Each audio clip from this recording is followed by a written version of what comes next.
Super, we've started. Right, thank you to everyone for attending this hybrid meeting for the Overview and Scrutiny Task Group Sustainable Public Transport on Thursday the 5th of November 2020. We've got some members in the Lancastrian, some joining from home, and members of the public are welcome to observe from Committee Room 1, where the meeting is being streamed. For those of you who don't know me, my name is Councillor Kim Snape and I'm the chair of this committee. Please note this is a Teams meeting, it's been recorded and the video stream will also be uploaded to YouTube after this meeting. For each item, I'll invite members to use the raise hand function on your iPad to make any comments to ensure each member has the opportunity to speak and that they're not speaking over each other. When speaking, please reference the paragraph number to enable everyone to follow you. Please mute your microphone and turn off your video feed when you're not speaking. If the technology fails, I'll adjourn the meeting for a few minutes to try and resolve the issue, or if this isn't possible, a new date and time will be organised. Please can I ask all members to confirm that they can hear and speak before the meeting begins, and I'll call out each member. Julia Berry.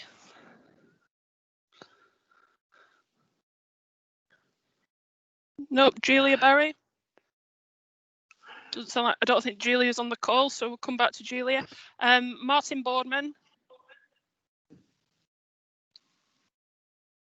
Oh, don't think he's on the call. Val Corns. Yes, I'm here. Can I also just say I may have to leave earlier, if that's okay? Yeah, no worries, no problem. Thank you. Mark Clifford. Yes, present, Chair. Super. Gordon France. Here, Chair. Lovely. Tom Gray. Here, Chair. Yvonne Hargreaves. Here, Chair. Laura Lennox. She's not on the call. June Molyneux. No, surprisingly, June's not on the call either.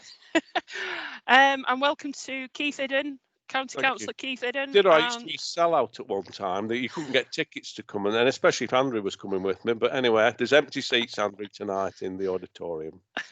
And welcome to Andrew Varley as well from Lancashire County Council. Good evening. Lovely. Right, we'll go on to item 1, apologies. Are there any apologies?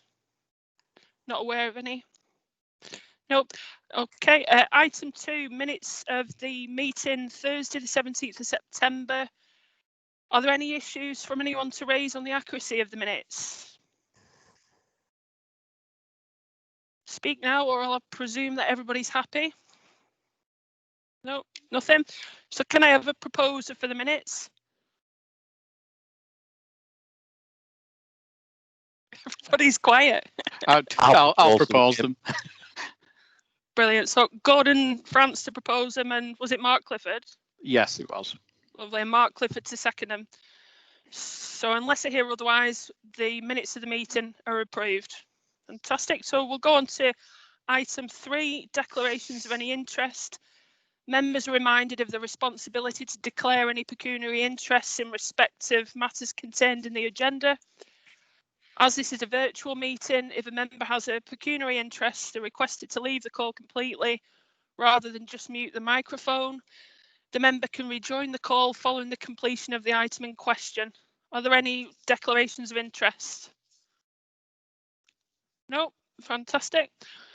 So we'll move on to item 4, the big item for the evening, a verbal presentation from County Councillor Keith Idden, who's going to provide us with a verbal presentation that includes, but is not limited to, the County Council's and Chorley Council's role in public transport, including bus services, funding streams, opportunities, development of sustainable transport and methods and means to reduce social isolation. Hand over to Keith and Andrew. That's very kind. Thank you very much. Well, it's a bit of a joint effort here. Obviously, I got the questions and we were taking it that you were going to ask me questions on this.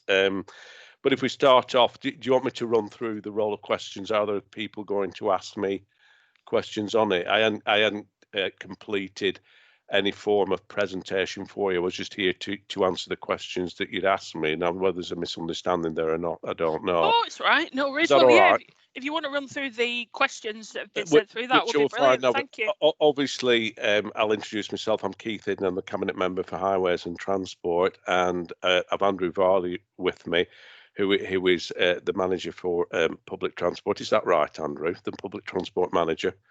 Just put your mic on, Andrew. I will do. Yeah, that's right. Yes. So obviously, we've got a list of questions. What I would like to say before we start, obviously, public transport, as buses was deregulated in 1986, which makes life very difficult for us because these are commercial services. And Andrew will probably come in here as I go through, and I'll stop at the end of each one. What happens is they come up with a route that they will want to run. They go to the DFT or they go to the traffic commissioner and they say that this is the route we'd like to run, and they run the route. Where we come into this is obviously there's some routes that they don't want to run that we wish them to run, and the subsidised transport comes on from there. So it's very, very difficult to control what they do. It's something that it's out of our hands because it's commercial service. And I think I'm right in saying, Andrew, that 95% of our transport is run that way, and it's commercial. Myself personally, I think it's better if we had the London model and it did belong to, like it does to London Transport, belongs to the London Borough and they run the transport. Having said that's a different form of transport. They do have rural areas, but not to the amount we have. Our difficulty is rural areas, and it's taking it forward into rural areas, and that's where your subsidies come in, where we say to bus companies, we would like this route running, but there is a subsidy that we have to pay, and we like to balance that around £5 a head, I think, Andrew, don't we? Something like that, yeah. And that's where we are. Getting onto rail transport, just before Andrew finishes buses, we have no control whatever over rail transport. That is down to the companies like Northern Rail, Virgin, people that run railways. We have no say in it. The only say we have is if you have a seat at Transport for the North or the TfN and the Rail Partnership, which I do sit on, but I can talk about that a bit later on. So, Andrew, I'll come over to you. Do you want to add anything to sort of that, our duty and role as regards buses and trains? I think in relation to buses, sort of the key thing is that we, as Keith said, the majority of services are commercially operated, which we have no influence of. We do have influence over our tendered network, and it's a subsidy to operators, but we do it through a tender process. So we decide where services are required, and we put out tenders, and operators bid for them, and then start to run them as per the tender and the timetable that we establish with them. So it's kind of a tendering process rather than just a subsidy process. Our sort of main statutory duties around the English National Concessionary Travel Scheme, so people, older and disabled people's free transport, and to provide school transport service to those statutory entitled students. So those are our key sort of statutory duties in relation to buses. As Keith mentioned, we don't have a great deal of we have no statutory duties in relation to train services. We can try and influence operators and input into Transport for the North and Rail North Partnership, and we do that. But it's not possible to meet every possible need in relation to public transport, I'm afraid. Okay, so does anybody, that's that first section of it, and there's quite a few sections. Do you want to ask me questions as we go through each section? Would that be easier, Kim, as chairman? Yeah, that'd be great. Till the end, if anybody's any questions on the statutory duty role, I'll take each one after each section, if that's all right. Yeah, that'd be brilliant. Rather than go back to the beginning, that'd be yes. Has anybody any questions? Oh, I think it's Mark Clifford. Yeah. Yep. Thank you, Chair. You've just mentioned regarding the buses, there's not a whole lot, it is a commercial enterprise, but you have mentioned you can influence decisions, and obviously we're here to talk about sustainable transport to actually make the bus services more environmentally friendly. We're seeing around the country some electric buses appearing, and now in terms of Lancashire County Council, how can they influence these commercial services? like I've said, we haven't a lot of influence over the bus companies because they're a commercial private operation that work completely on their own. We couldn't, for argument's sake, go and say this is where you have to run your bus. We can't say you have to run this type of bus. Obviously, they have to meet with the rules and regulations. But what I would like to say, the bus operators that we have in Lancashire are very, very good. And I think Andrew will back me up. And Andrew works with them very, very well.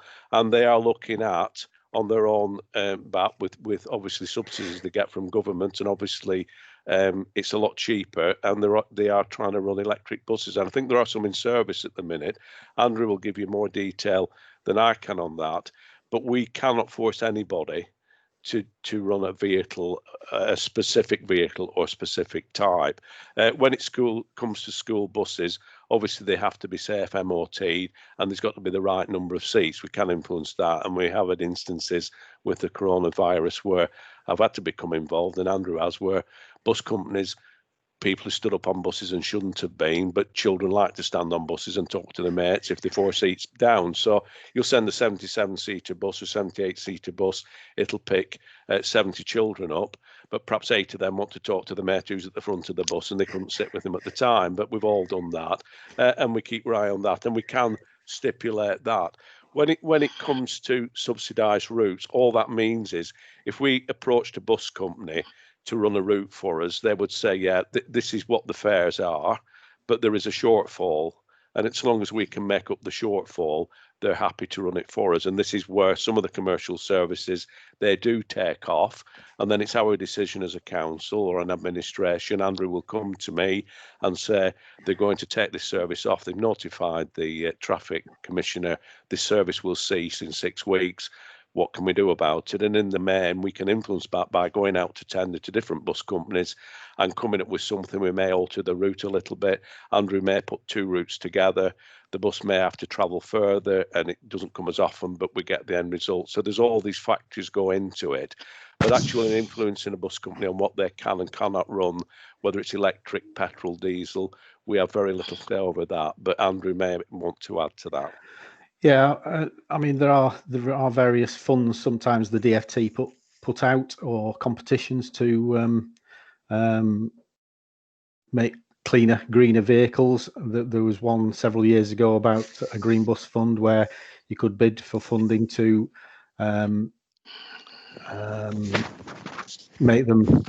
make buses a higher Euro compliance. And we did bid for that in 2017. Unfortunately, we weren't successful in that particular bid because it's a national competition. And the DFT did a competition earlier this year for an electric bus town. Again, the limitations on that were quite strict from the DFT, and there was nowhere in Lancashire that could actually bid for it because the entire fleet of an operator, the entire vehicles in that area had to be electric. So anything that was coming in from Chorley, for example, anything that's coming in from Bolton or from Preston, the whole fleet of everybody's vehicles had to be electric. So that really limited who in the UK could or in England could actually bid for that. But we are alive to those kind of funding opportunities with the DFT and with our operators. And if that sort of opportunity does come up, we liaise with the operators, see if they're interested in bidding, because there's often an investment that they would have to make, as well as the additional funds that the DFT might give. And we do look out for those opportunities with operators. Thank you. Fantastic. We've got Tommy Gray, yeah. As you know, Keith, the bus service in Exton is practically non-existent. With one bus, the 109, and that turns right in Texton Lane, goes through Buckshaw. Now, recently, I believe the 119 has been reinstated, that used to come from the college, down Runcher Hall Lane, down Runcher Lane, pick people up in Runcher Lane as well, take them straight up to the hospital. These people can't get to the hospital anymore because there's no buses go there. They all seem to be getting directed through Buckshaw. Could you tell me the reason for that, please?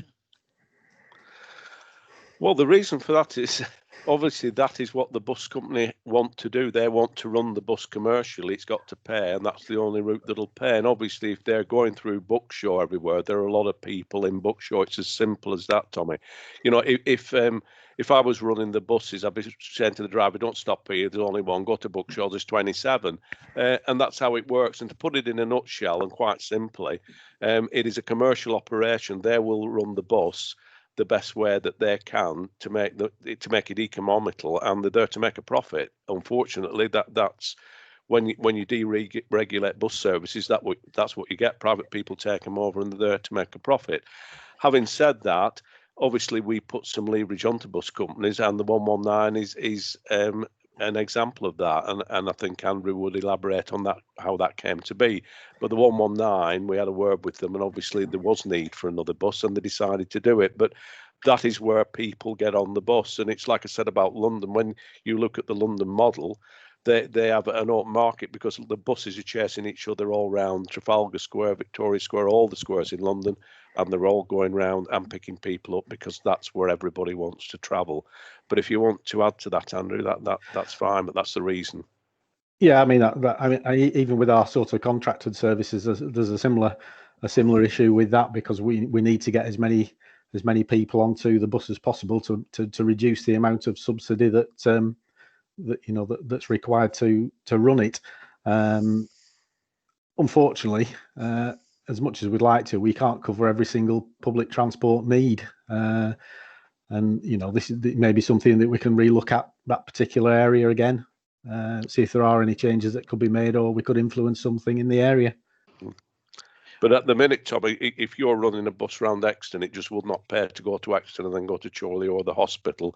It's got to go somewhere else to make that bus pay. I don't know. It was profitable when Fishwicks was running it, coming from Leyland that way. Very profitable bus service, and I can't see coming round Buckshaw that way can be any more profitable than coming through Exton.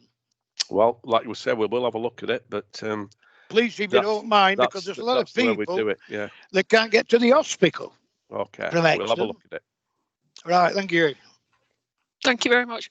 We've got Yvonne next. Hi, Keith. Hello. Hello, how are you? Good. I'm very well, thank you. Good. My question. Hi.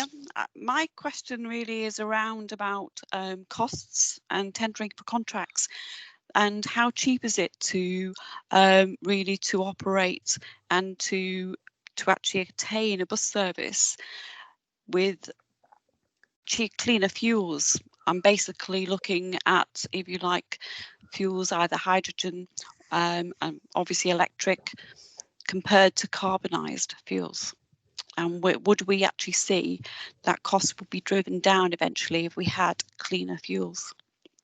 I can't answer that question at the minute, because obviously they are trial these things. There are some hydrogen buses running, and there are some electric buses running that are out on trial.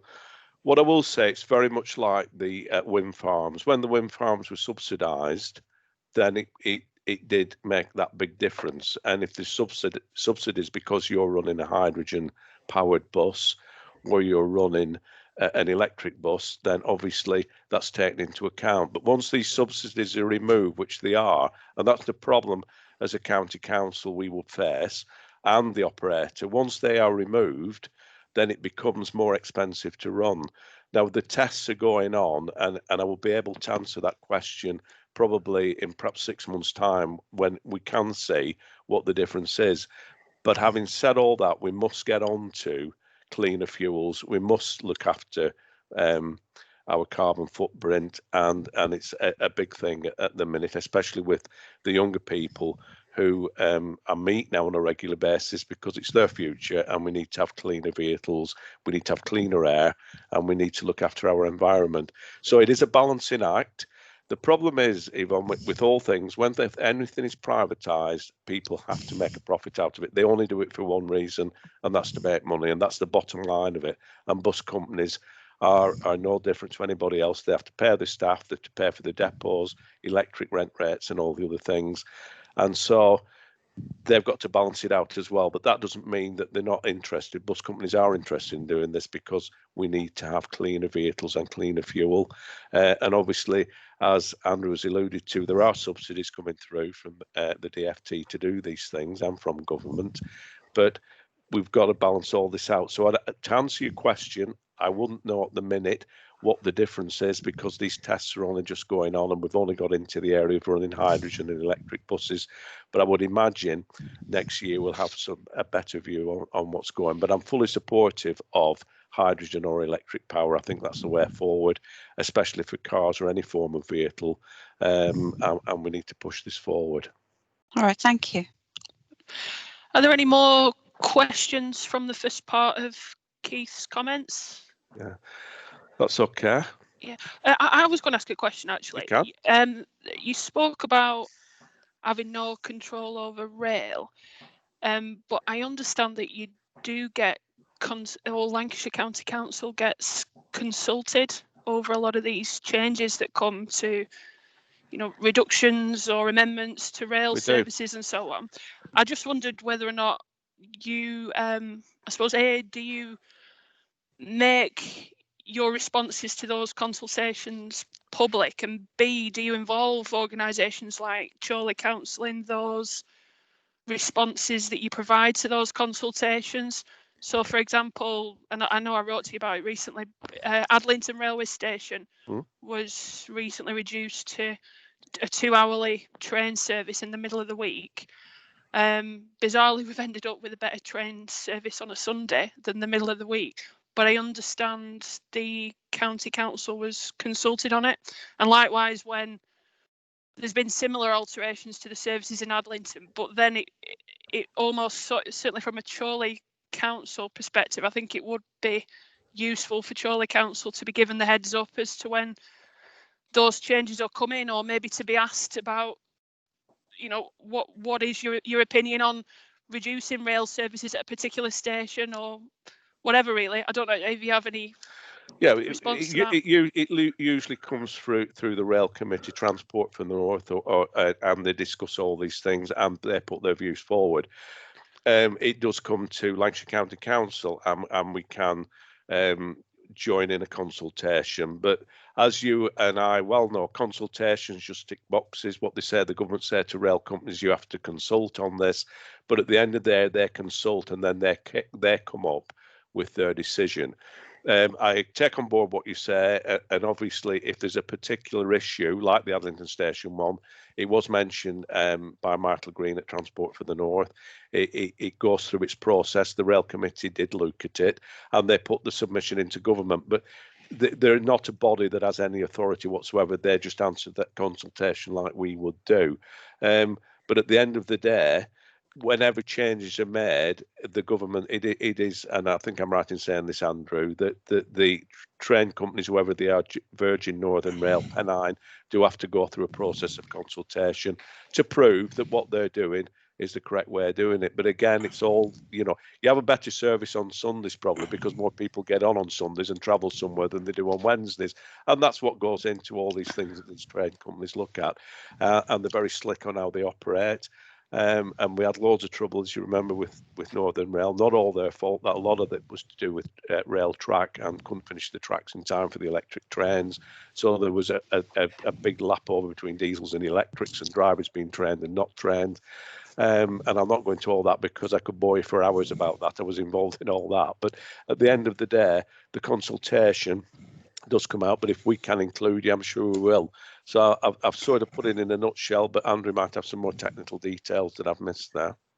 Yeah, I think that sums it up. But I think, you know, the particular one around Adlington was very much COVID related, and the reductions in the services that they've had to put on or take off and change at very short notice. Yeah,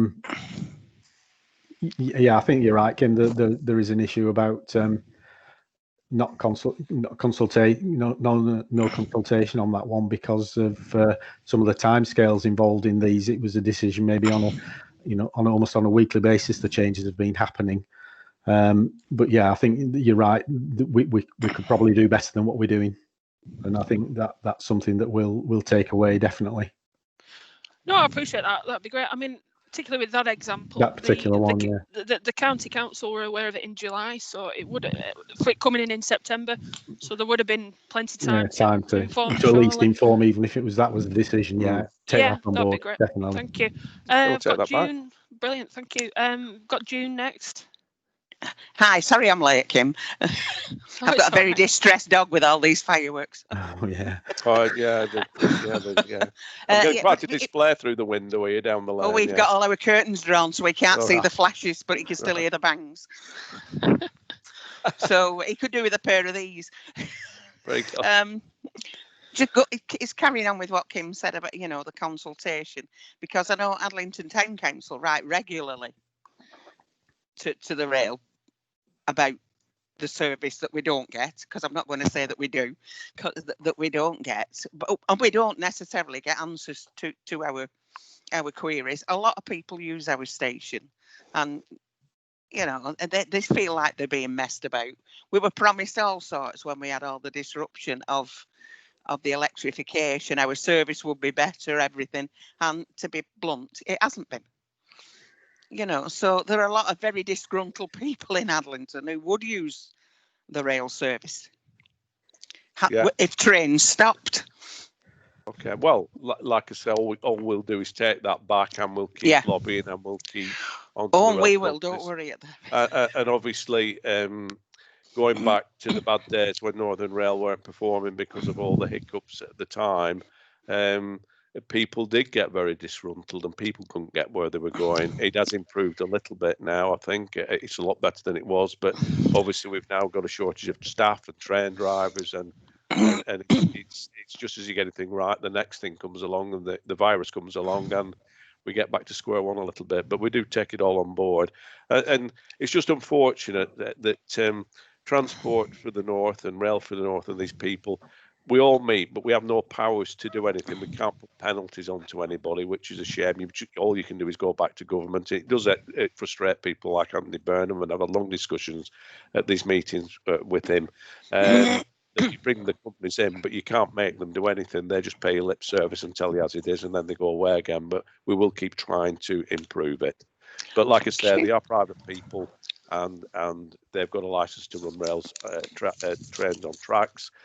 By the government, and they're accountable to the government, and they tend to miss us by a little bit, Andrew, don't they? They pay us a bit of lip service, but they should take us a bit more seriously. But there's nothing we can impose on them, unfortunately.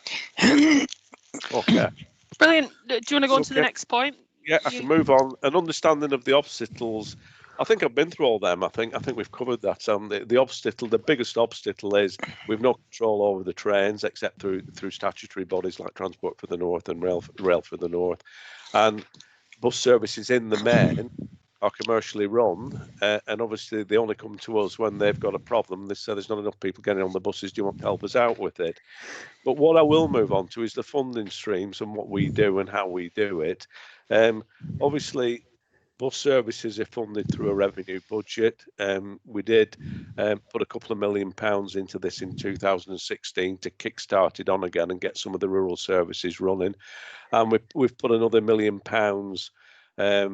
a year into it since then. And obviously, in January 2020, there's a £3 million allocation with a view to putting 1.5 in that year, and in 2021 another 1.5.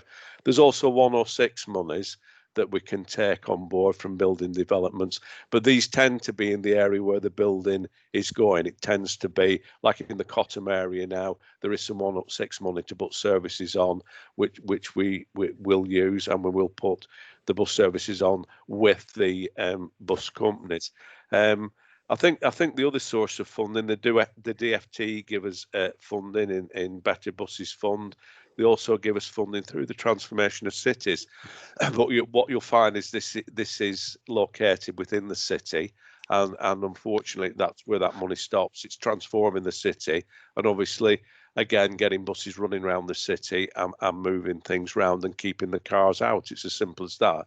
We're not long off where cars won't be coming into Preston. It just won't be able to happen because there'll be that many of them. Having said that, since we've had this virus, all that has gone now because people are obviously not travelling as they did to Preston to work or shop or whatever. So that's taken a little bit of a back seat. But that is where this funding comes from. And obviously, when a bus company comes to us and says, I'm sorry, this route is no longer viable, what would you like to do? They give us notice, and then it's up to us whether we have enough in the fund to keep it going. And sometimes we will look at that fund and we will find some from somewhere, because we feel that once we've got it going again, it'll be all right. What you do find is, and I think Andrew will back me up on this, once you take a service off, it's very difficult to put it back on, because people have made other arrangements. Yeah. People have done other things. So the last thing we want to do is take a service off and then at a later date put it back on again. So we do look seriously at what we can do. And in the main, the problem is in rural areas, the outlying areas where I live, Maudsley, Croston, Ettleston, Exton, Brinscall, all these outlying villages where, like I've said before, it's older and younger people that suffer because the buses aren't running. So we've got to keep those, obviously for health reasons, to keep those moving around, to keep older people moving around and coming in, and social mobility. It all comes into it, the health and well-being and everybody. And we do look at the whole picture. But, you know, what the worst thing that happens to me is when Andrew sends me an email and says this service will be ceasing on the whatever of January next year because it's no longer viable. And then we start, and then it's my job then to see what we can do. And I will go to the portfolio holder for finance and say, have we got any more money? Is there anything we can do? Is there any 106 money in the area? And we try and fund it. But those are the funding streams. And from time to time, like I say, the government give us extra money, and you know, I'll go back to Jeff Driver on many occasions, and Andrew does know I've sort of got into the red with this on many occasions by saying, yeah, we'll keep that bus running, and I'll sort it out at a later date. But we did get into the red at one point, but I'm very good at getting into the red when I'm running a business, I'm told. So well, I think we've got it on an even keel now, but. You know, any administration, and politics don't come into this with me, we do have a duty to look after the people in the rural area and the older people. But it's very, very difficult when you're dealing with a private business that has to make a profit, and balancing it all together is sometimes very, very difficult. So we do get to the end of the year, and I think this year will not be so bad this year, Andrew, will we? I think we're sort of, we're in the black a little bit. And there's just a bit in the basement, but going through the summer we were quite, I know Oliver, who's in charge of things, was quite concerned that we were a lot in the black, but anyway, we got around it. But, you know, you've got to try and keep people going, you've got to keep a service going. And all I say to people now is please use the buses. I know it's difficult, but if you can just jump on a bus, it does save a lot of it just helps the whole thing along, and it just keeps them running. We just need to get the number of people travelling back on buses. Unfortunately, at the minute, I can't ask anybody to go on public transport because it's not the safest place or mode of travel to take. But we are where we are, and bus companies are really suffering at the minute. Okay. Got any questions to Keith or Andrew on funding streams? June, yeah. Sorry, I'm muted. Funding streams, it is and it isn't. It's not necessarily something that Keith said, the rural areas that suffer. I mean, Adlington appears on paper to be very well served with buses because of the A6, the stagecoach route along the A6, which they come every 10-15 minutes. But that is fine if you live on Chorley Road, the top end of the village. If you live at the top of Park Road, if you live West Horton Road, which is up over half of the village, you have no service from a bus.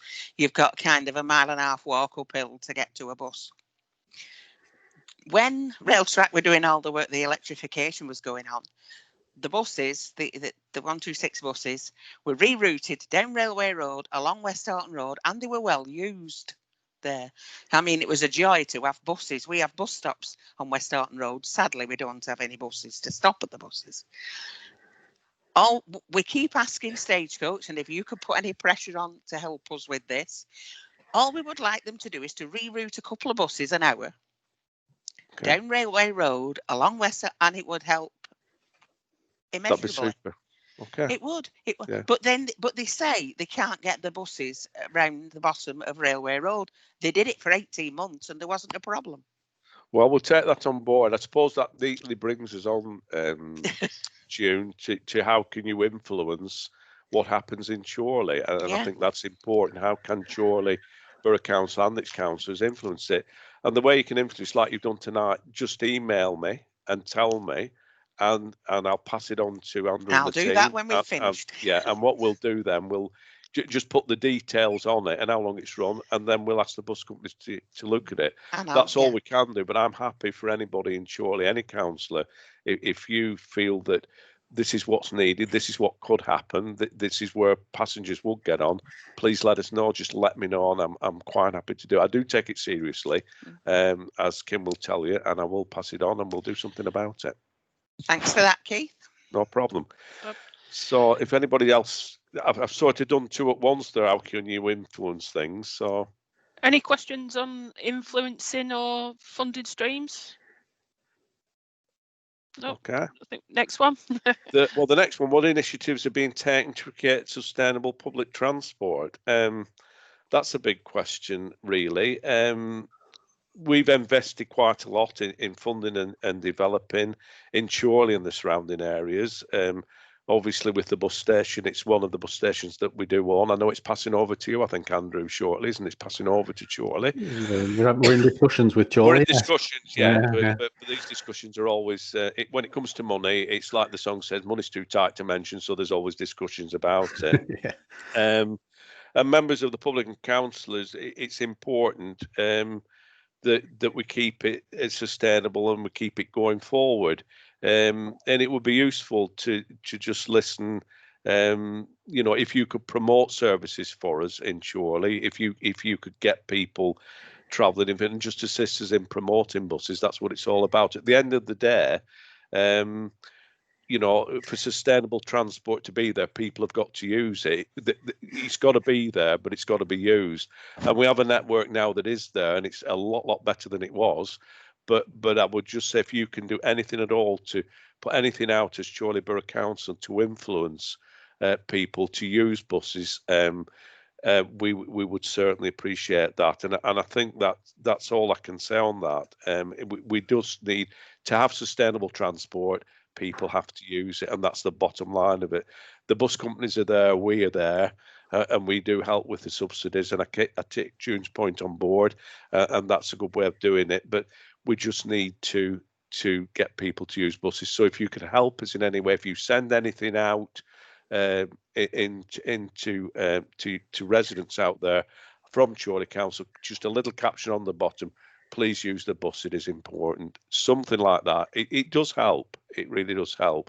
And that's all I could ask you to do, really. And that's what sustainable transport is all about, is people using it. Fab. Any questions? So look, we've got Julia. Hi, it's just a cheeky question about how we can keep things going. Obviously, if people are making essential bus journeys, they need essential toilets. And today at the bus station, the toilets are closed again. Can we perhaps respond to that? That's not a long-term solution, but does help. Can I'll pick up on that. I can pick that up, Keith, if you want. We've had some issues with toilets in all our bus stations, unfortunately. I think you'll all be aware of the issues that we face on our bus stations with a lot of antisocial behaviour. And a lot of that can be focused in the toilets, I'm afraid to say.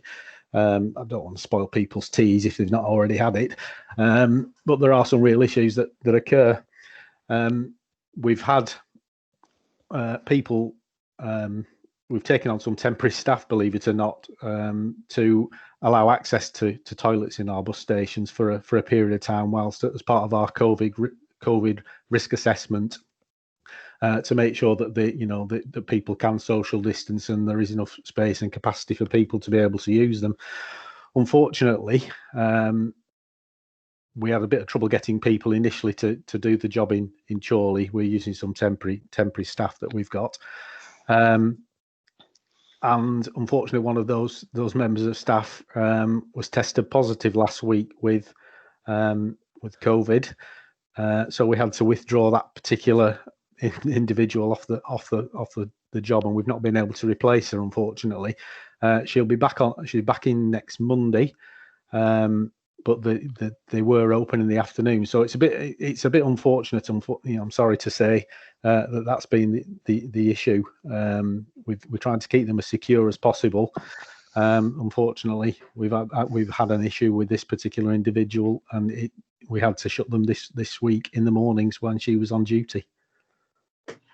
I do appreciate your honest and frank response. The only thing I'd like to add is obviously the antisocial behaviour aspect of it. Whether the council and our enforcement team can give you any support, working with you. Obviously, it shouldn't be tolerated, and you shouldn't have to put up with it. We've been working with both the police and Chorley on this particular issue with trying to tackle some of these groups. We get quite a lot of sort of issues in the evenings in the bus station, not just in the toilets, but in the bus station with youths and all sorts of unsavoury characters, to be honest. And we've worked with Chorley to get banning orders on some of these people, which has been reasonably successful. But then again, some of them just come back, they just flaunt it, unfortunately. But we are working closely with Chorley colleagues on that one, to be honest. So thank you. Oh, thank you. Thank you. Brilliant. I had a quick question. Do you, in terms of things that could be done to make more sustainable public transport, obviously, like where I represent is the border of Greater Manchester, and they seem to see a lot of benefits of having a combined transport authority, elected mayor, and so on. They seem to get a lot cheaper public transport, and a lot of people travel over the border to Blackroad and Horwich to get to work and so on. Do you think that the combined authority plans for Lancashire will help with achieving more sustainable public transport? Or well, obviously you've answered your question there, Kim. If you look at Liverpool and you look at Manchester, they laugh at Lancashire every day of the week because they get all the money. It's a very emotive subject, this, and obviously some people are for the combined authority, some people aren't. From my view, until we get a combined authority, we won't get that sort of integrated service, and we won't get the money towards it. The government's been very, very clear that they would like to have, and I suppose we're going on to another subject that I could talk hours to you about because I've been involved in it. But I think that to answer the question, yes, the combined authority would have a great influence on transport. It would be its own transport authority. Monies would come from central government to it, and you would see a big improvement in public transport. I am convinced of that. And not to go into, like I say, I could talk to you all night. We could be here till 10 o'clock and we could debate unitary councils, we could debate combined authorities. But to me, it's the only game in town. If we're ever going to level it up with the north and the south, and if you talk to Andy Burnham and Steve Rotherham, which I do, they just shake their head and they don't understand why we just don't seize it and take the opportunity, because obviously they get lots and lots of funds coming into them. And like I've said, they are their own transport authority. And I think Andy Burnham at this time is trying to make his own, like London do. He wants his own bus company, and he wants to regulate it through the combined authority. And that's the way to go, I would feel, if we need to get things sustainable and practical, and we want to reduce the carbon footprint, we will be in control of it. Then at the minute, we are not in control of it. Trains are a different issue, but any other form of transport, with a combined authority, yes, I'm sure that we will get a lot of funding towards it. I'm sure you get. Sorry. Yeah.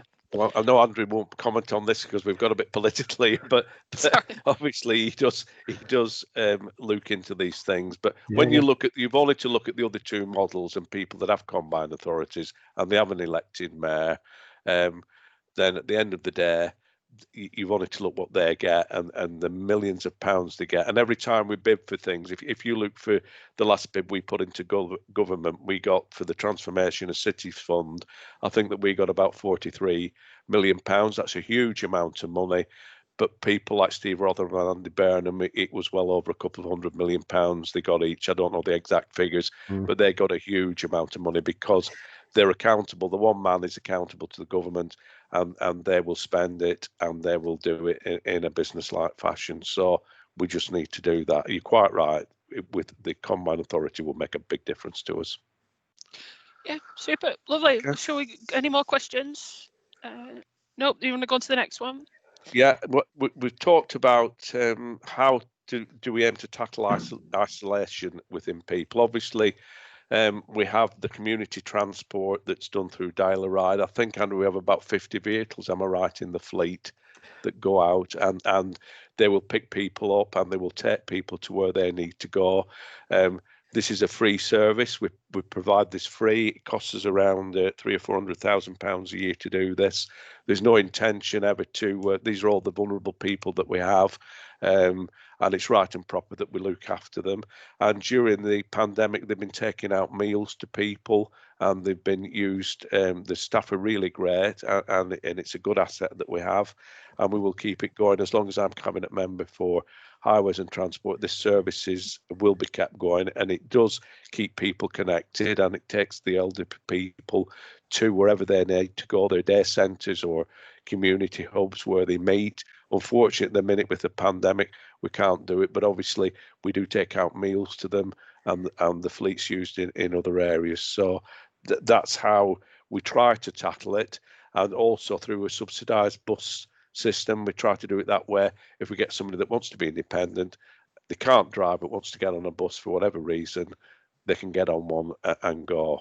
And we do have they do travel free, and they do have the ticket to do it. I've got my unfortunately, I never thought I'd have one, but I've got my old pension rail ticket and bus pass, and I will travel on the buses whenever I can. I'll just to tell you a little funny story. I always end this. I always remember taking a car for my son to Longridge, where the Bluebell Way is, where the Volkswagen garage is, and I took his pickup there. And I asked somebody, where's the nearest bus stop? So they put me there, and as the bus came, I stood there, and the bus went past. And he said they go every 5 minutes, and I stood out again, and the bus went past. Now it's a long time since I've been on a bus. And then an old chap came and stood at the side of me, his shopping basket in his stick. And as the bus came, he put his hand out, the bus stopped, and we both got on. So I learned a valuable lesson that you do still have to put your hand out to stop a bus. They just don't stop because people say they come every 5 minutes. So there we are. But yeah, that's how we do it. Any questions, anybody? No. I had just a quick one. Do you still run your community cars scheme as well as because that's separate to Dial a Ride, isn't it? Yes, yeah. It's run through the Dial a Ride people, but it is still operational. Yes. So the community car scheme, so people can book a car instead of a bus to take them to hospital appointments and things like that. Yeah. Because obviously it's a different world we're in now with COVID, but you never see any promotion of it or advertisement of it. I know when I first became a county councillor 3 years ago, we did some work on it up in Brinscall and everything, and the chap who was running it told me that most of the volunteers in Chorley had passed away, and there was only one volunteer left that used to come all the way from Parbold to take people, but nobody seems to know anything about it. Okay, we'll look into that, Kim. Thanks. I know they have had problems with volunteers, getting volunteers, but if they're not asking in the right areas for volunteers, it might be a struggle. But I do know that they've had problems with getting volunteers in Chorley and South Ribble, so that could have something to do with it. I'm sure Chorley Council and parish councils and other councillors would help with promoting it in their areas. Okay, thank you. Brilliant. June. Well, you've just actually said what I was going. I'm sure parish councils, and when we do produce newsletters, we can advertise in there, advertise the service, and ask if there's any volunteers. So use the people, on the ground. Yeah, thank you. But by all means, send Andrew and myself an email. You've got our address. It's andrewvarley@lancashire.gov.uk, and I'm the same address, and we'll see what we can do. So, do you want me to move? Is there any more questions or comments? No, it's all right. Yeah. Next one. I suppose the next one that we were coming up to is how do we aim to tackle socialisation? I've gone through that, and how can we improve bus services and make them more attractive to the public? To be fair, obviously the bus companies have taken this on their own initiative, and we did go out, and I missed the last one, but I've been to two of them where Preston Bus did launch one of the new buses, a Mercedes. It takes a lot of passengers. It's a bit wide. It's very comfortable.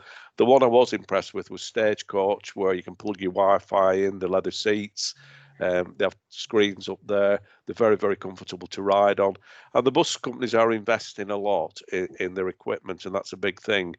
How do we get fares down? The fares come cheaper. The more people that get on the bus, the cheaper the fares goes. It's simple as that. And I keep coming back to this sort of line that we just need people to use buses and to get on them. And obviously, that's where the ticket prices come down. As far as funding goes, that has a big influence on bus services and what we can do, and to improve them as we go on through the county council. Obviously, I'm always looking for some more funds to put into our network that we subsidise, and I'll continue to do that. And as I've told you, in the next couple of years, there's £3 million extra going in again.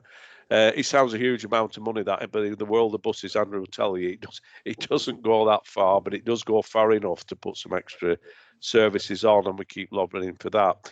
But if you have any views on that, or anywhere that any of you here see how we could improve bus services, obviously if they're more frequent, that improves it. And it's a bit of chicken and egg. You've got to put the bus on, haven't you, and go to the stops, and then people eventually will come. But if they don't, then the services is lost. But I think what bus companies are trying to do now, Andrew will correct me if I'm wrong, they're trying to link different routes together. It may take a bit longer, but at least there is a service, and it's going through at an acceptable rate, one per hour, one per half hour, whatever, in some areas, but at least there is a service there. They can't. At one time, I remember Fishwick's running around Leyland, there was a bus following a bus, following a bus, following a bus, because of the industry and the work there.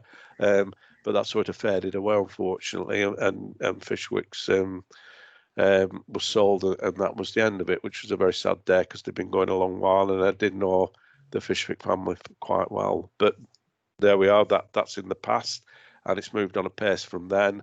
But we've got to look at how we can support the bus services as well.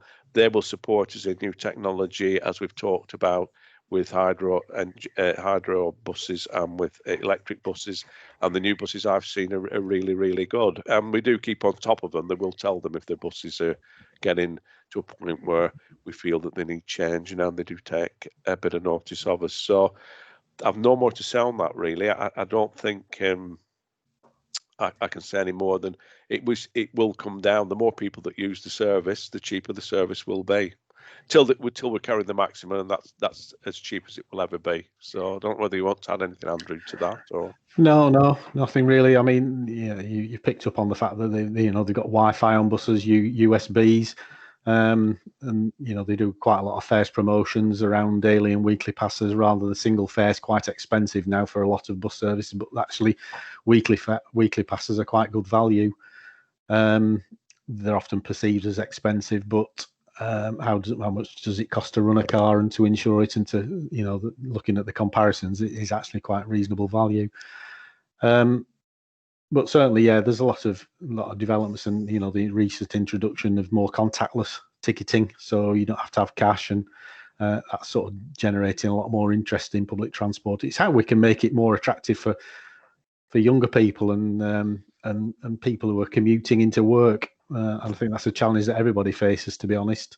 So, we're open to any ideas that others people have. We can try and learn from people. Okay. Any comments or questions of anyone? I think June's got a hand up there. Oh, you've got your hand up, June. Maybe she didn't take it down from the last time. I just had a quick one. In terms of making services more attractive for public use, one of the main comments we get when we go knocking on doors and talking to residents is about why don't they put bus services on when people actually want to use them, which I know you've slightly touched upon there. But I know one of the barriers we've faced with Stagecoach, particularly in Adlington, just to quote an example, is that they say, well, what am I supposed to do with the bus driver for the rest of the day. So so in terms of, they don't seem to want to look at things like split shifts and things like that, because that's not the way they've operated for the last God knows how many years. Now, I know a lot more,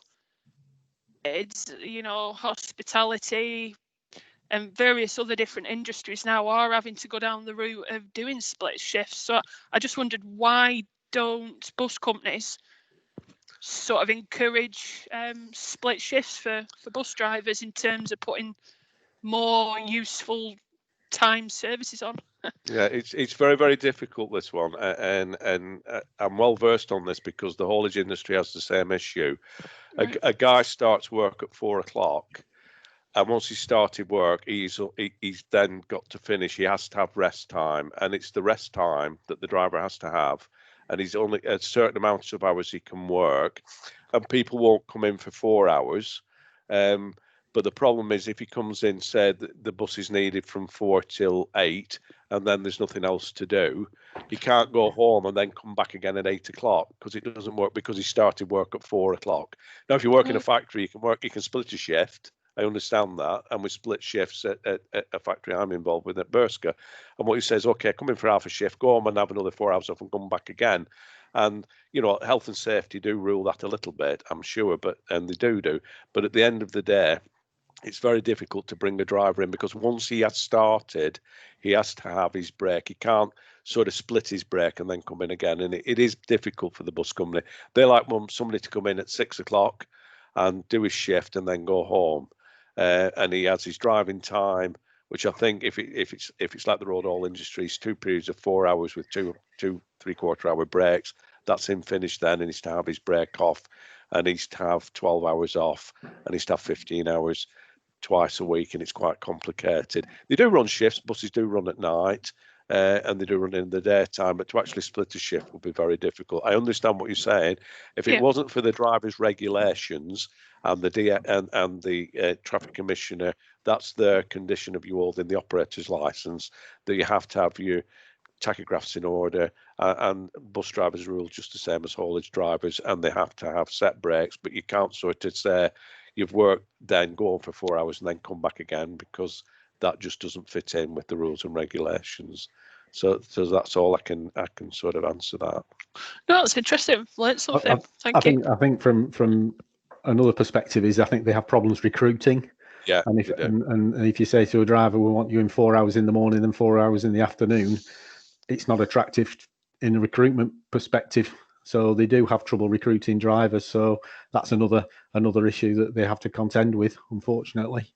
So, some people like to work early mornings, and they will come in at 6 and work till 2 or whatever time they go home, and they'll do it in the afternoon. But they need this balance of, you will get odd ones that would do that, because it may suit them to do that, to have a 4 hour gap in the day, but they're very far and few between. But again, the regulations are very tight, and it would have to fit in with the condition of the operator's license.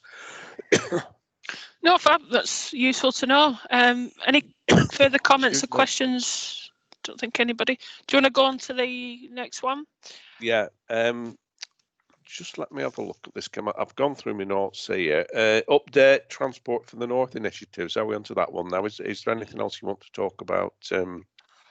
No, yeah, I think update of Transport for the North, that would be great. Thank you. Yeah, I'll hand this over to Andrew a little. Are you all right with this, Andrew? Yeah, that's fine. Yeah, because usually Michael Green sits on Transport for the North, and he works with Andrew. And I'll come in with a few things, but there are a few things that we do that Transport for the North have sort of integrated into the system, and people have taken notice. And it's more to do with rail travel, but I'll let Andrew explain that too, if that's all right. The sort of the bussy side of Transport for the North, one of their proposals is their integrated and smart travel project, which was to provide a best price promise for travel by bus across the North. So an oyster type scheme for the North. So if you use the bus 3 or 4 times in a day, or you'd only pay the price of a day pass. That was the principle of the scheme. Unfortunately, that's all fallen apart a little bit. It's basically because Transport for the North couldn't agree the commercial principles with all the major operators in the North. Again, Transport for the North doesn't control the bus operators the same as we don't, whereas in London they are all controlled by Transport for London. So unfortunately, you know, the commercials didn't work out for the operators, so it wasn't possible to take that element forward. They're taking forward smart on season tickets. So if you have a season ticket on the rail network, you can make that a smart card. So that's one initiative that's been taken forward, and they're looking at other options in relation to ticketing for development, but there's nothing sort of concrete at the moment. Might not be interesting to the group, but they've also developed an open data hub to host bus data, developed a disruption messaging tool that some of the larger ITAs are using, so the likes of Sheffield, Newcastle and Liverpool, where you can input local sort of disruption information, and then that's fed to an open data hub where sort of these IT developers can take that information and produce downstream systems and things that probably none of us here can think of, these fancy technology things that they're developing, sort of linked into journey planners. We're not using that at the moment because there's cost implications on it for us, how it's something we may consider.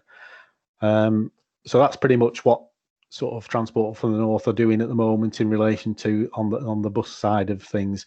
As Keith alluded to, that you know, that there are regular meetings in Transport for the North on rail issues, and the Rail North Partnership controls the sort of timetable and franchising with TPE and Northern, but you know, we'll have less influence. That we do sit on those in those circles, but we sometimes have less influence than other areas, and very much of it's sort of controlled by the operators and the DFT. So does that answer the question in relation to Transport for the North? Yeah. Sorry. Yeah. Sorry, there's nothing much I can add to that.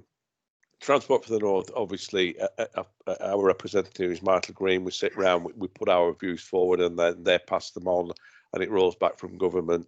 And in the main, they do it to the best interests of everybody using public transport. But obviously, they can't influence how many buses run, where they run. They can just do things, and they have made some headways in the schemes that Andrew was just alluded to in his resume of what happens there, and they just try and keep government informed, and they try and keep everybody on the toes. But it's a very difficult job when you're not a statutory body that has some powers to make these things happen. And again, we come back, Ken, to your question. That's where the combined authority would come in, because Andy Burnham and Steve Rotherham have the powers to do this. Yeah. I know, that's great. Thank you. Julia's got a question. Yeah, thanks. I'm trying to be not miserable about this, really. Transport the North, I actually see as quite a positive organisation, very ambitious, very aspirational, but where my issue goes, which is Coppell, the establishment of the reopening of Coppell railway station, it goes nowhere with Councillor Green confirmed after a month and a half wait for a letter, which actually Keith, you helped ensure I got a reply, confirmed that it had no formal discussions with Network Rail or Transport for the North about Coppell, even though as a Labour group at the County Council we'd brought it up. And obviously in Coppell and in Chorley we're really keen, and thankfully even obviously, you know, it's a very huge challenge to get a station reinstated. Chorley Council put some efforts into their transport plan and to include Coppell railway station. So whilst you're both here, it'd just be pertinent to be asking you about Lancashire's transport plan, which was due to go out for consultation in October. I've been informed has just been parked up, largely because we've had a seismic, you know, this COVID is totally knackered, if that even excuse the Chorley expression, public you may transport. I understand that expression. The thing is, when you've had such a dramatic change, and obviously the government having to, you know, taking the franchises off the rail, and obviously propping up the buses and the tram services, there are opportunities. And I would really relish the idea if Chorley might, we're all trying to be big hitters, that if Lancashire were a bit more outward looking and a bit more ambitious, that there may be an opportunity, regardless of transport authorities and restructuring and whatever else. How did these local bus services ever get off the ground? We never had combined services then. That there are opportunities, if we get our heads together, that we can actually revolutionise services and start providing bus transport, particularly for what people want. We don't ask people enough.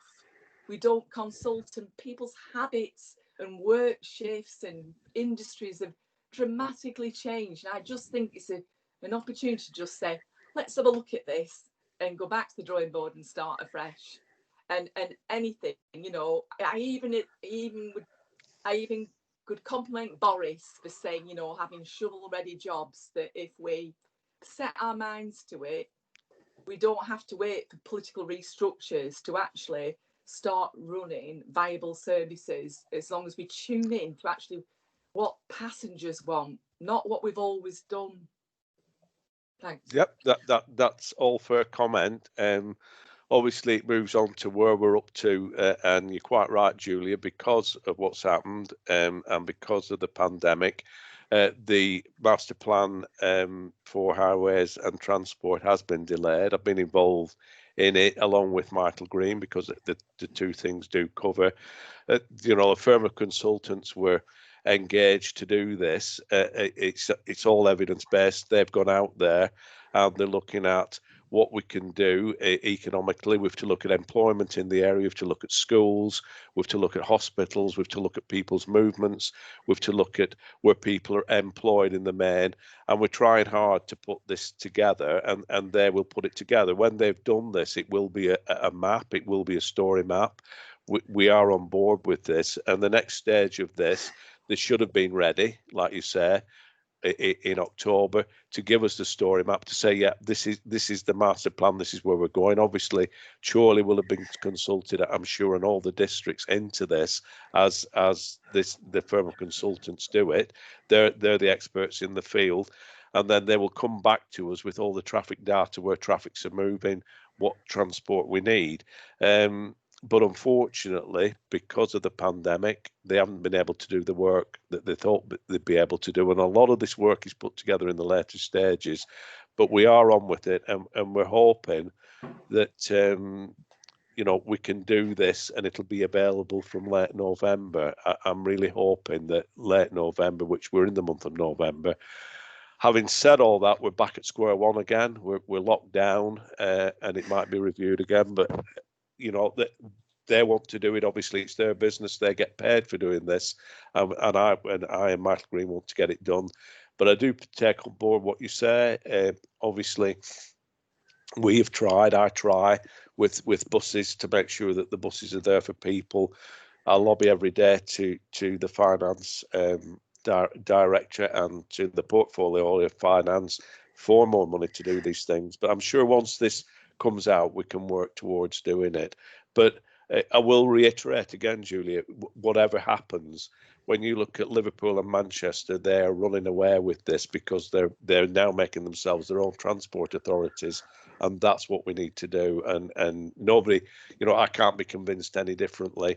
And I'm hoping that very soon we do become the combined authority. We do have a mayor, and we do get what we need in Lancashire to move these things forward. There is no other game in town. There is no other way forward, as far as I can see. And obviously, we could debate this for quite a long time, and no doubt we will do in the future. But that's the way forward. But to go back to that plan, you are quite right. It should have been out in October, but we're all hoping by the end of November we will have this storyboard, as they call it, or story map, which tells us how Lancashire should be integrated with its transport system, taking all those things into account, and employment, schools, where people want to travel and shop, the economic development of Lancashire, which is going ahead, and that's where Michael Green comes in. You're all taken into account. Unfortunately, we're in the middle of this pandemic, which isn't going away, and everything's been extended now to March, which is really disappointing. At the end of the summer, I thought we were well over this. I was looking forward to going back to County Hall. I enjoy what I do, and I miss all the opportunities to talk to people, but at least we can do it this way, so we can all see where we are. But they are working hard to try and get it finished, but they have been legged up with this. I don't know whether Andrew wants to add anything to that, but I think that's where we are with it, really. Yeah, I mean, I'm afraid I'm not that au fait with the master planning. It's not in my particular area, but yeah, certainly the pandemic stopped a lot of activity because resources have been focused in other areas, unfortunately. So. Taking on Julie, taking on Coppell Station, you know, I will take the challenge up for you again. Don't worry about that. There's two. There's quite a few, and obviously Midge Hall, we did take that challenge up, and that did go on, and now we're on with the Burscough Curves. But I will take Coppell Railway Station up at the first opportunity. You can leave that with me. Thank you. I'd just say that the planning officer that responded to me wasn't indicating that it was because of redeployment that things had been held up. He was actually sort of reflecting actually what I was thinking, that you know, travel's never going to be the same again. And that might really sound like a doom and gloom sort of statement, but actually, you know, we are going to be starting from scratch, and that's what I'm saying. Just don't let's miss the opportunity to redraw the map almost with transport routes. It isn't all necessarily all about coming into town centres. You know, work industry is completely changed, and the leisure side of things, you know, evenings and weekends, which we've just almost like written off as far as a transport service, you know, are opportunities. And on a bigger scale, I think we have to have these linkages outside Lancashire even, that enable us. I mean, there's such a lot of success stories, you know. I mean, the United States is absolutely huge, but in some of their states, they have, you know, circular buses that go around.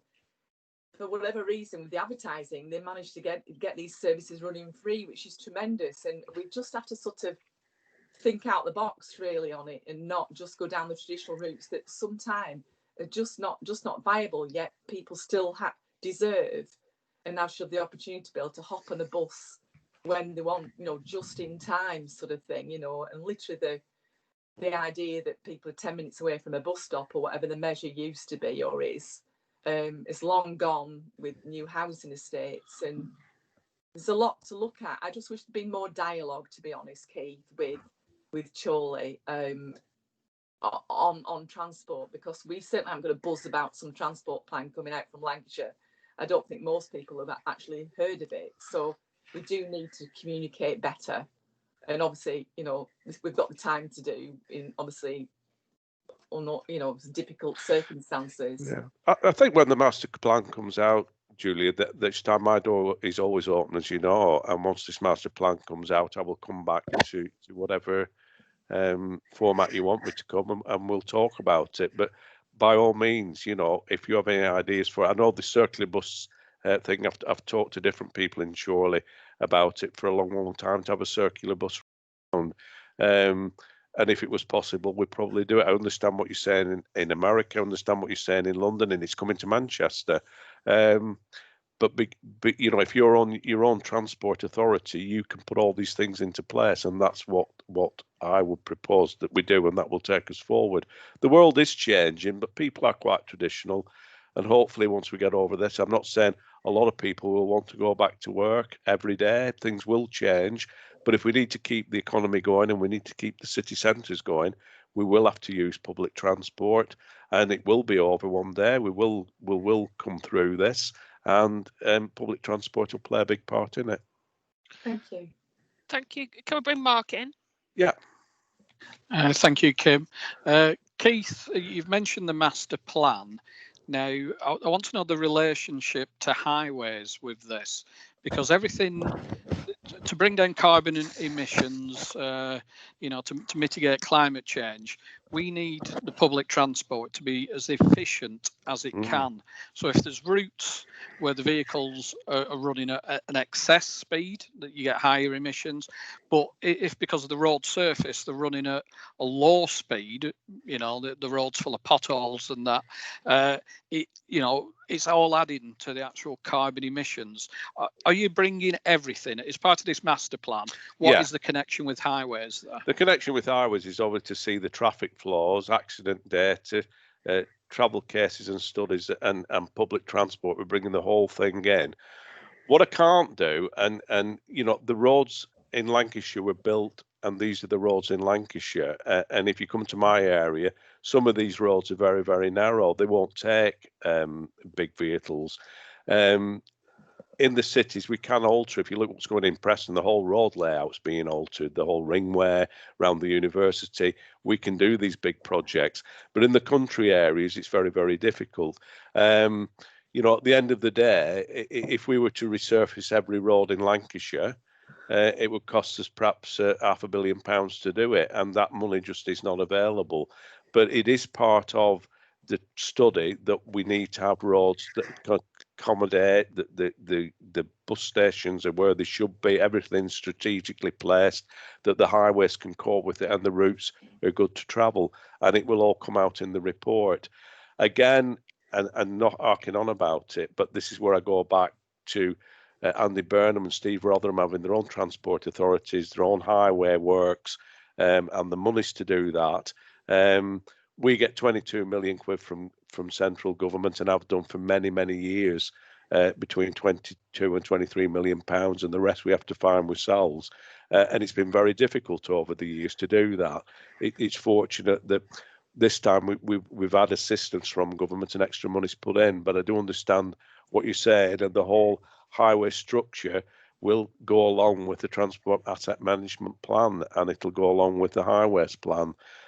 We have the transport management asset plan that we run. We've run it through from 2014 to keep the highways in a condition that's serviceable. And the first part of that has just been released. My good friend John Phillis, who did the job before me, started this, and we finished it off, and it's been quite successful. And we've kept the roads into a condition near enough to how they should have been. And the yardstick was 2014, but there's a lot of room for improvement. But what we can't do is alter the structure of a lot of the roads in the rural areas. We can in the inner cities, and we can into Chorley and different places on the larger roads, but it is very, very difficult.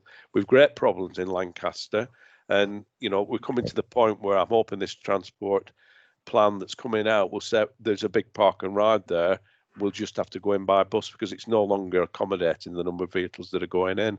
And my vision was Preston to be the same, but that's got dashed with the pandemic coming along. But we were working towards that. So I hope that answers your question there. Just one last part. Will there be an assessment of speed limits on highways, which can also dramatically improve carbon emissions? Is this all going to be part of it? I would think that will be in it. Obviously, the police will be involved with that because they play a big part in it. But I assume, I've not seen the full model of it, but they will take all these things into account. Speeding is a big thing now. What makes people go through red traffic lights and go 70 miles an hour in country lanes, I do not know.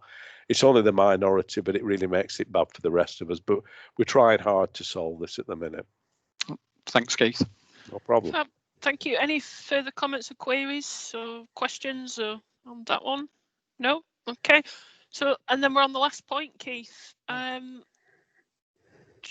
Any useful information on how members could progress the task group or?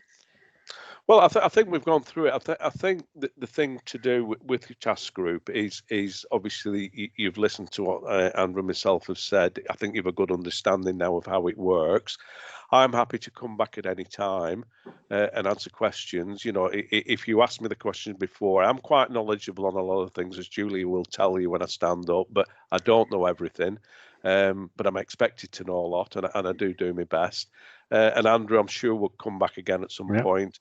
And we'll go through anything you want. But I think what you should do now is digest what we've said and look at how you take on board what we've said to you tonight, and then if you wish, we'll come back and we can conclude it all off and round it up. Oh, that'd be really good. Yeah, perhaps after Christmas, or before we Whatever do the you final want report and so on. Yeah, I'm towards the usually end. very, very busy in the evenings, as you might well imagine. I'm invited to all sorts of things, but at the minute I'm in Bradshaw Lane in this nice room on my own, and I get very lonely, so I'm quite happy to come to anything and answer questions.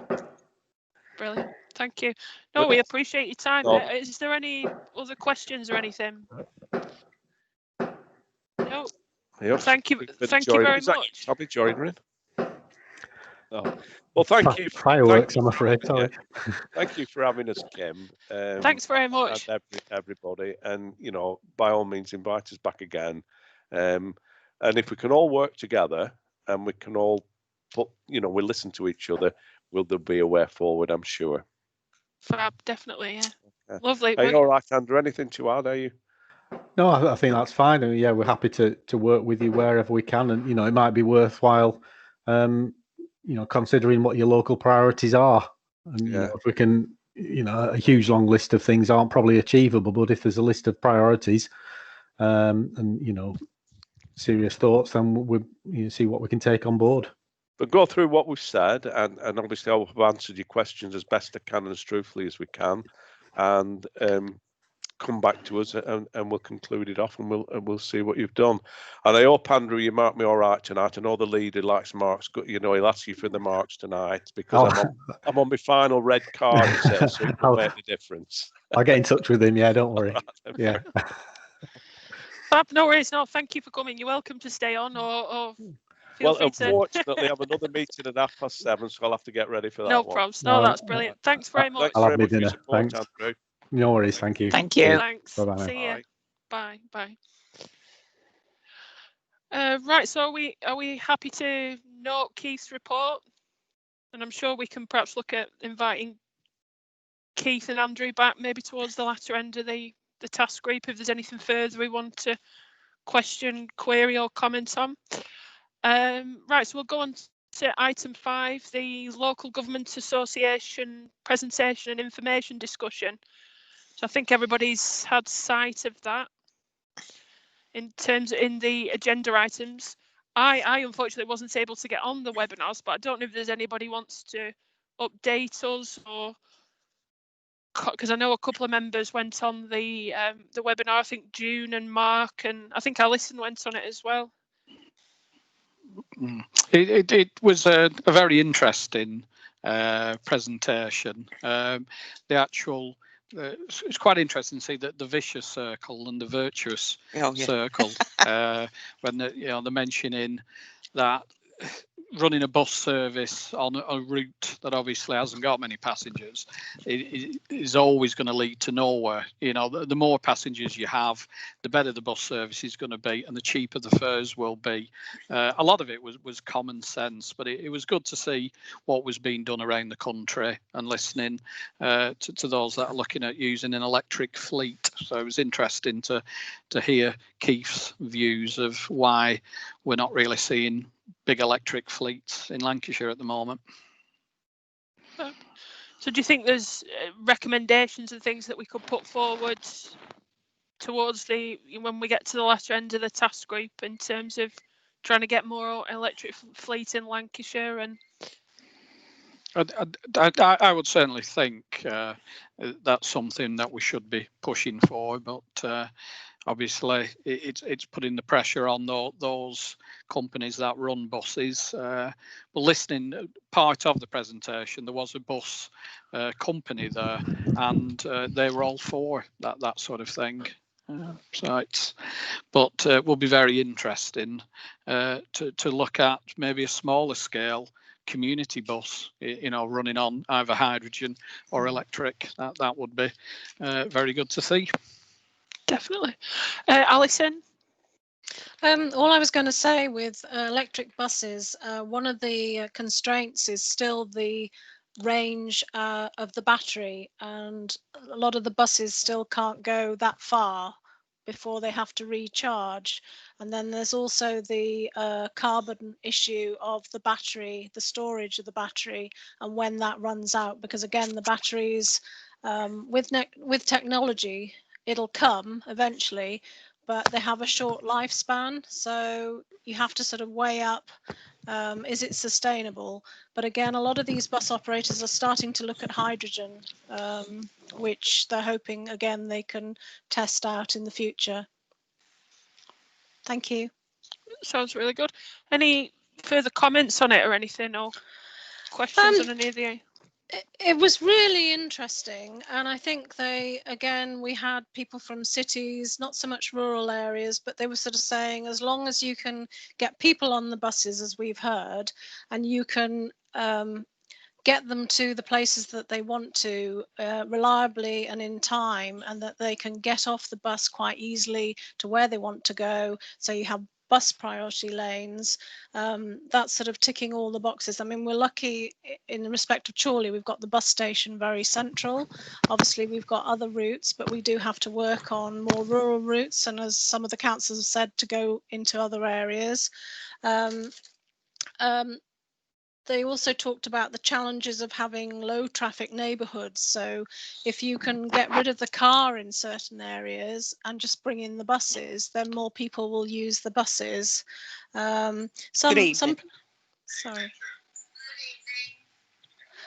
places, that's all right. Some places are also looking at Uber style services where they can have a demand of a bus going round, and then people will know it's going and they can call and get on it and so on. So there are lots of sort of options, but they all come at a cost. But it was very very interesting, and we have had some examples, so we're going to have a look at those to see. A lot of them are unitaries, but we will have a look at what they're doing, and Matthew has also been looking at the sort of some different areas and what their sustainable transport is. Thank you. Fab, that's great. Any other members got any comments on the subject? No. Can I just come in, Kim? I'm just really happy about Alison's contribution there. That we actually, that was the thing about looking elsewhere, really, to see what's workable, and that's just where it just gives us ideas and opportunities, really, to just work things out. I know there's been a lot of pressure in Leeds to take on hydrogen and bus service there.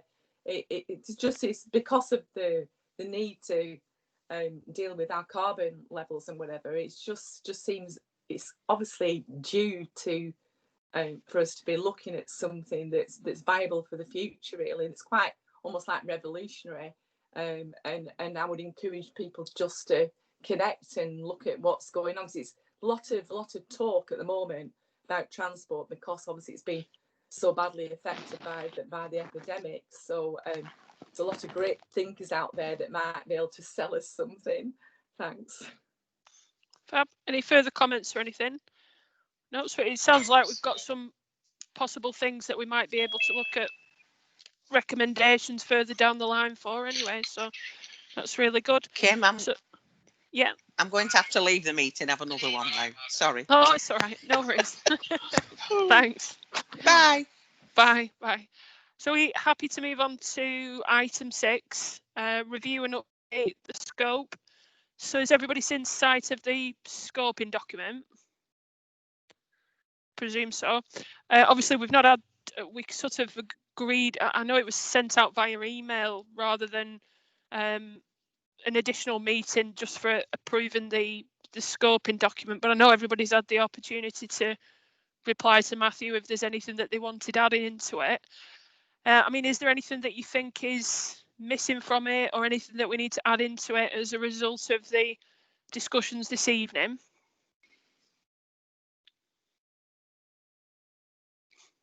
Anybody got their hand up? Alison?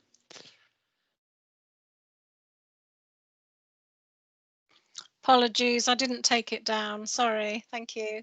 Oh, it's all right. Thank you. Oh, Julia's just messaged she's got to go. That's fine. No, so is there any comments or anything from anybody in terms of anything that they think needs adding, or are you? I'll take the silence. Is everybody being happy with it? Yeah. Yeah, I mean, the only thing I could think is that possibly we need to look at the highways and transport master plan when it comes out, if it's going to come out at the end of November and we're still sort of part of this task group, we've got time to look at it before we finish, haven't we? And obviously Keith has offered to come back and speak to us as well if there's anything we want to ask him about further down the line, perhaps towards the end of the task group. Alison's got a hand up. Yes, as part of the local plan, we are engaging with the county and are a partner with the Highways and Transport Master Plan, and we are feeding in our sites that are looking as possible, in principle, site suggestions as part of the Central Lancashire local plan review. So again, they're going to take that all into consideration to see how the highway network, specifically the strategic and the A routes, are going to cope with the amount of development that may come forward as part of the local plan. So we will certainly be making comments on that, and I think it would be useful if it came to this group for consideration as well, and that we can respond on your behalf. Yeah, that'd be really useful, I think. Definitely. Thank you for that. Are there any further comments, or so I'll take the silence. So we're happy to note the scoping document. It's fine. And then the last item, item 7, date of the next meeting, Thursday the 3rd of December at 6 o'clock. And then other than that, we shall close the meeting. Thank you very much, everybody. Thank you. Thanks very much. Thank you. See you.